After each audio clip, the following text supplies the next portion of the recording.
Nous allons donc résoudre ici cette équation différentielle grâce au transformé de Laplace. Donc première remarque, on n'est pas obligé de passer par transformé de Laplace pour résoudre cette équation différentielle. On peut très bien utiliser les méthodes standards qu'on a déjà vues avant. Mais là ici le but c'est de vous montrer justement comment on fait le transformé de Laplace. Encore une fois, l'idée c'est après d'être capable de résoudre des systèmes d'équations différentielles et que ça pour le coup on ne connaît pas de méthode pour le faire, on n'a pas encore vu ensemble. Donc regardons comment on fait. Donc l'idée ça va être de calculer entre guillemets la transformée de Laplace de l'équation.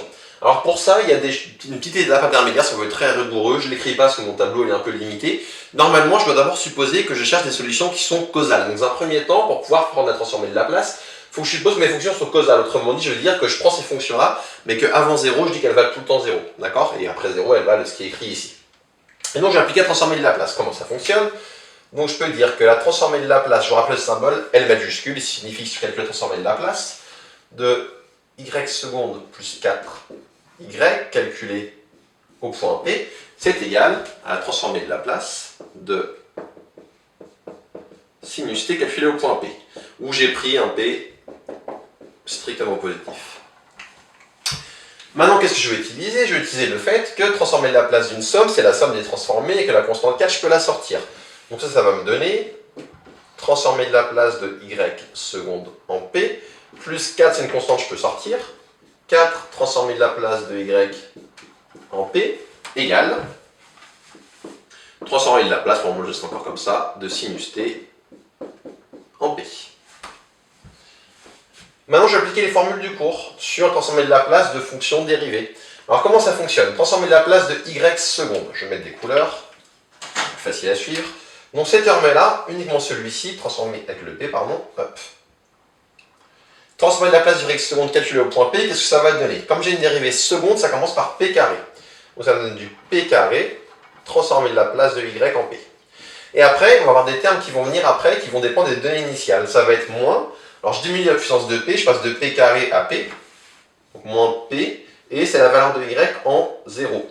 Dans votre poly, vous avez une valeur de y en 0 plus, c'est quand je la prends causale. D'ailleurs, c'est le cas normalement, mais là, comme on a directement ici y0, pour ne pas s'embrouiller plus que ça, je mets juste le y0.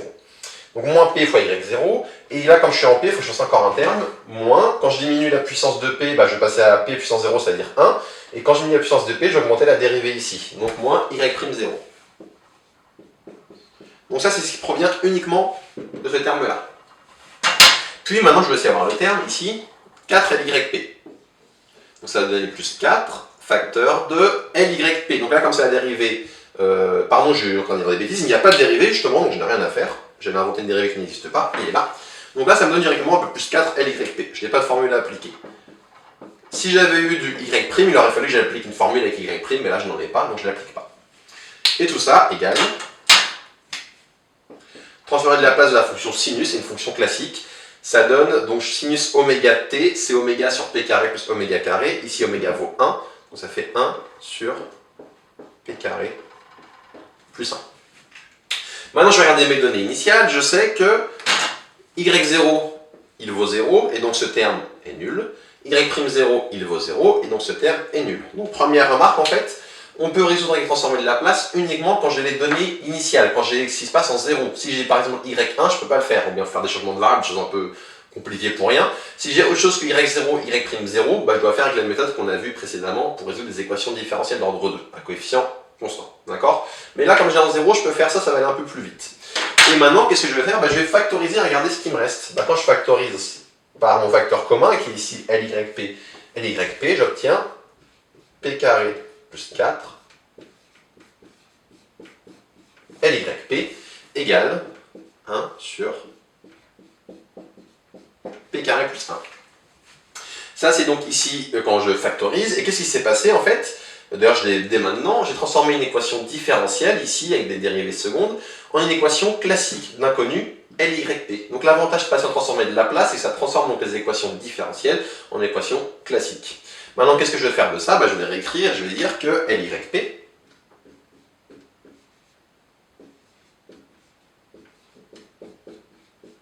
il vaut 1 sur p carré plus 1, facteur de, j'envoie ce terme de l'autre côté, facteur de p carré plus 4. Et maintenant, il faut que je donc résolve cette équation, cette équation différentielle, excusez-moi, je l'ai déjà fait, je m'embrouille un peu, ce que je veux dire par là, maintenant j'ai transformé de la place de y. Maintenant que j'ai transformé de la place de y, qui vaut ça, il faut que je revienne en arrière, d'où l'intérêt des parties précédentes et de l'exercice 2 dans la feuille de TD.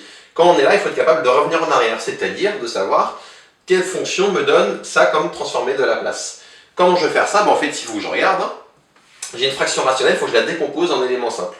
Comment ça va fonctionner? Si on regarde bien ici, p carré plus 1, il a un delta négatif. D'ailleurs, ces racines, je les connais très bien, c'est plus ou moins i. P carré plus 4, il a également un delta négatif. Ces racines, je les connais très bien aussi. C'est plus ou moins 2i. Et donc, cette chose-là, je peux directement dire que ça s'écrit sous la forme. Donc là, je saute quelques étapes par rapport au quand vous avez décomposé en éléments simples. Donc, j'ai calculé delta, il est négatif. Donc, ce sont des éléments de seconde espèce. Et la forme de décomposition en éléments simples, elle va être dans ce cas-là de a, p plus b sur p carré plus 1, plus, pas a, mais c maintenant, pardon, cp plus 2 sur p carré plus 4. D'accord, ça c'est votre cours, le chapitre sur les décompositions d'éléments simples du semestre 1. Donc, je vous invite à revoir ça si vous avez oublié comment ça fonctionne. Donc je vous rappelle juste une autre chose. Quand j'ai des pôles simples, quand j'ai vraiment des pôles, c'est une constante sur P moins mon pôle. Et quand j'ai des éléments de seconde espèce, quand delta est négatif, c'est pas une constante, mais un polyme de degré 1. Il faut mettre en haut. Donc AP plus B, CP plus D. Donc maintenant, il faut calculer les constantes A, B, C et D. Bon, je sens que je vais manquer de place dans ce tableau, c'est pas grave, il va falloir que je l'efface. Donc regardons ce qui se passe. Quand je vais faire mon calcul pour trouver déjà A et B, je vais multiplier ici, alors ce LY, je vais l'appeler FP, ce sera plus facile à écrire, plus propre. C'est vraiment juste pour que ce soit plus simple à écrire derrière, ce que je vais faire. Donc pour trouver A et B, qu'est-ce que je vais faire? Je vais multiplier par P carré plus 1, c'est comme d'habitude, donc je fais P carré plus 1 calculé, fois F, et tout ça, je vais les calculer en, quand est-ce que pareil P carré plus 1 s'annule? C'est en I. Ça va me donner, si je regarde bien, ça va me donner ici, donc quand je fais fois P carré plus 1 et que je remplace par I, je vais avoir du AI plus B, et là je vais avoir 0. Donc là j'obtiens AI plus B, et de ce côté-là, pardon, oui, dans AI plus B, c'est bon.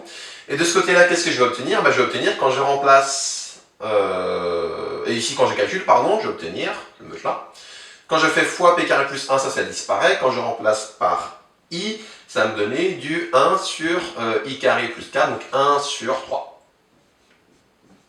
Et donc, qu'est-ce que j'en déduis? J'en déduis directement que je compare partie réelle, ça peut l'être, je compare partie réelle et partie imaginaire, je vais avoir B égale 1 tiers, et je vais avoir A égale 0.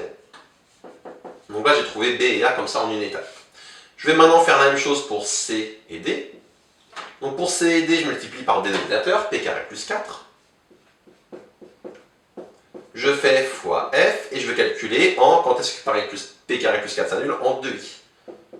2i au carré plus 4, ça fait 0. Hop, j'oublie ici une petite parenthèse. Quand je vais calculer, ça va me donner de ce côté-là du C2i plus D. Donc C2i plus D. Et ça va donner ici quand je vais remplacer. Donc je multiplie par P carré plus 4, hop, ça disparaît. Je vais avoir 1 sur 2i au carré, ça fait donc 1 sur donc 2i au carré, moins 4 plus 1, moins 3. Donc je vais avoir 1 sur moins 3, c'est-à-dire moins 1 tiers. Et donc qu'est-ce que j'obtiens? J'obtiens ici que mon calcul, D égale moins 1 tiers, et C égale 0. Je compare partie réelle, partie imaginaire. Du coup, j'ai A, B, C et D, je vais pouvoir conclure. J'aimerais bien ne pas avoir à tout effacer. Bon, tant pis, hein. On va voir tout de suite. Bon, voilà. Déjà, peut-être pas avoir besoin d'effacer. Égal. Qu'est-ce qui va se passer ici? Je vais avoir que, donc je remplace A par 0, B par 1 tiers, j'obtiens donc du 1 tiers fois 1 sur P carré plus 1. Plus, ici quand je remplace, donc ça c'est grâce à ça. Et ici quand je vais remplacer, j'ai C égale 0, D égale moins 1 tiers, je vais obtenir C égale 0, donc ça disparaît, D égale moins 1 tiers, donc pas plus mais moins.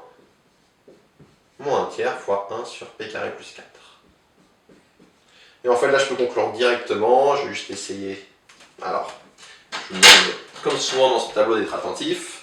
La solution, je vais l'encadrer ici en vert, parce que là on peut conclure en une ligne en fait. Du coup, quand on peut conclure en une ligne, je le fais. Je poursuis ici. Pourquoi on peut conclure en une ligne? Parce que ça, c'est directement des formes que l'on connaît. Si on regarde bien ici, qu'est-ce qu'on va trouver? On trouve que, donc, quand je reviens en arrière, f de t égale 1 tiers fois 1 sur p carré plus 1, en fait, je connais. C'est le sinus de t. D'ailleurs, on l'avait calculé, hein. Transformer de la place de sinus de t, c'était 1 sur p carré plus 1. Donc là, quand j'ai 1 sur p carré plus 1, je reviens en arrière, j'ai sinus de t. Et ensuite, ici, 1 sur p carré plus 4, j'ai presque ce qu'il me faut. Ça sera un sinus de 2t. Mais pour avoir un sinus de 2t, il faut que j'ai 2 au numérateur. Donc qu'est-ce que je vais faire? Le 1 qui est là, je vais remplacer par 2. Et bien évidemment, si je fais x2, il faut aussi que je fasse x1,5 pour compenser. Donc là, 2 sur p carré plus 4, ça c'est mon sinus. Et moins 1 tiers fois 1,5, ça fait moins 1 sixième. J'obtiens donc moins 1 sixième sinus de 2t. Donc pourquoi 2t encore une fois? Parce que là ici, oméga carré vaut 4. Donc si oméga carré vaut 4, oméga vaut 2. Et c'est pour ça que j'ai dû mettre un 2 rond. Et ça termine de résoudre mon équation différentielle. Avec 2-3 remarques, 2-3 astuces. Premièrement, je vous avais dit pour pouvoir faire ça, il faut que je suppose ma solution est causale. En fait, là du coup, normalement, ce que je trouve, c'est tout ça fois u de t. Mais en fait, ce qui va se passer, c'est que si vous retirez le u de t, vous calculez f seconde de t, vous injectez dans l'équation, vous allez voir que cette quantité-là est vraiment solution. Comme on a déjà vu au chapitre sur les équations différentielles qu'il y avait une unique solution, bah c'est bon, vous avez votre unique solution ici. D'accord? Dans ce genre de situation, il y a toujours une unique solution. Et donc c'est pour ça qu'en vrai, je ne l'ai pas écrit, je vous l'ai dit à l'oral et je ne l'écrirai jamais, il n'y a pas besoin, normalement, enfin dans ce cas-là, vu qu'on ne fait pas quelque chose d'ultra rigoureux, on peut s'en passer. On n'a pas besoin de dire que j'ai une solution causale, parce qu'en fait la solution qu'on va trouver, il faudrait normalement je la suppose causale dans un premier temps, mais en fait, même en retirant le u, ça marche. Et donc j'ai vraiment résolu mon équation du départ. Autre remarque, qui est la suivante. Vous observez que pour résoudre cette équation, qu'est-ce qui se passe? À un moment, je me retrouve avec, ici, quand je factorise, pardon, p carré plus 4. C'est quoi ce p carré plus 4? Calculer l'équation caractéristique de cette équation différentielle. Si on résout avec les façons classiques, l'équation homogène, c'est y seconde plus 4y égale 0. Et l'équation caractéristique, ça va être q carré plus 4 égale 0. q carré plus 4, en fait, vous retrouve ici. Ça va tout le temps apparaître ça. Quand je vais faire cette méthode, j'aurai tout le temps facteur de ly, mon équation caractéristique. Là, pourquoi il n'y a rien d'autre? Parce que les données initiales sont nulles. Si les données initiales ne sont pas nulles, il y aura d'autres termes à côté qu'il faudra envoyer de l'autre côté. D'accord? Pour résoudre.